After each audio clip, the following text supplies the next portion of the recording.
ఈ కార్యక్రమానికి అటెండ్ అయిన నంగునూరు గ్రామ ప్రజలందరికీ, మీడియా మిత్రులకు అందరికీ కూడా వెరీ గుడ్ ఈవినింగ్. నా పేరు అపూర్వ, నేను సిద్దిపేట రూరల్ ఎస్ఐని.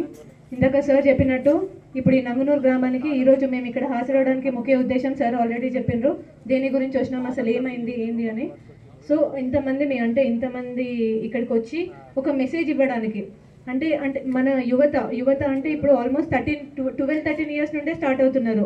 చిన్న చిన్న పిల్లలు కూడా పెద్దోళ్ళని చూసుకుంటూ గాంజా అని లేకపోతే హుక్కా అని, ఇప్పుడు ఈ మధ్య మనకి ఇన్ని రోజులు అంటే ఒక 3-4 సంవత్సరాల క్రితం అసలు గాంజా అంటే ఎక్కడ దొరుకుతుంది, ఎక్కడో హైదరాబాద్లో ఓల్డ్ సిటీలోనో లేకపోతే భద్రాచలంలోనో అక్కడెక్కడో దొరికేది. ఇప్పుడు మాత్రం ప్రతి ఊర్లో ప్రతి ఒక్కరి దగ్గర కూడా అవైలబుల్ అయ్యేంత అంత విచ్చలవిడిగా అయిపోయింది.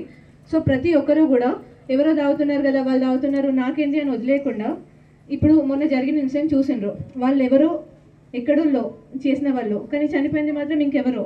సో ఇది నా దగ్గరికి ఎందుకు రాకూడదు, నెక్స్ట్ నేనే ఎందుకు దీనికి బాధితుడిని అంటే అవ్వను అని చెప్పేసి ఒక చిన్న థాట్, చిన్న ఆలోచన ప్రతి ఒక్కరిలోనూ కలిగి, అసలు ఈ గాంజా మన ఊర్లో ఉంది అని అంటే అది ఖచ్చితంగా మన ఇంట్లోకి వచ్చినట్టే అని ప్రతి ఒక్కరు కూడా ఆలోచించి ప్రతి ఒక్కరు కూడా ఒక పౌరుడి లాగా, ఒక పోలీస్ ఆఫీసర్ లాగా, లేకపోతే ఈ దేశానికి లేకపోతే మీ గ్రామానికి మంచి చేసే ఒక వ్యక్తి లాగా ఆలోచించి, ఇటువంటి ఇన్ఫర్మేషన్ ఏదున్నా పలానా వాళ్ళు తాగుతున్నారని మాకు అనుమానం ఉంది, లేకపోతే పలానా వాళ్ళు ఇట్లా చేస్తున్నారు, రాత్రిపూట తిరుగుతున్నారు, ఆడిడ ఇన్స్టాగ్రామ్ న్యూసెన్స్ చేస్తున్నారు అని చెప్పేసి మీకు ఎటువంటి అనుమానం ఉన్నా కూడా మాకు కాల్ చేయండి, ఓకేనా. మా నంబర్ అందరి దగ్గర ఉంటుంది.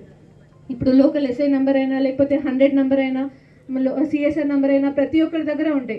మాకు మీరు పర్సనల్గా కాల్ చేసి ఇట్లా జరుగుతుంది, మా ఊళ్ళో పలానా వాళ్ళు ఇట్లా చేస్తున్నారు, రాత్రిపూట స్కూల్లో కూర్చొని తాగి మందు బాటిల్ ఆడ పడేసిపోతున్నారు, లేకపోతే ఎక్కడో వేరే వాళ్ళ ఇంటి దగ్గర కూర్చొని హుక్కా ప్యాకెట్స్ కొనుక్కొచ్చుకొని హుక్కా బాటిల్ కొనుక్కొచ్చుకొని తాగుతున్నారు అని చెప్పేసి ఇటువంటి ఇన్ఫర్మేషన్ ఎవరైనా మాకు ఇచ్చినా కూడా అది ఖచ్చితంగా మేము సీక్రెట్గా పెట్టి అటువంటి యువతని మేము వాళ్ళ కౌన్సిలింగ్ ఇచ్చి మంచి దారిలో చేసేటట్టు చేస్తాము. సో దట్ అప్పుడు ఊరు బాగుపడుతుంది, ఊర్లో మనం ఉన్నాం కాబట్టి మనం కూడా బాగుపడతాం.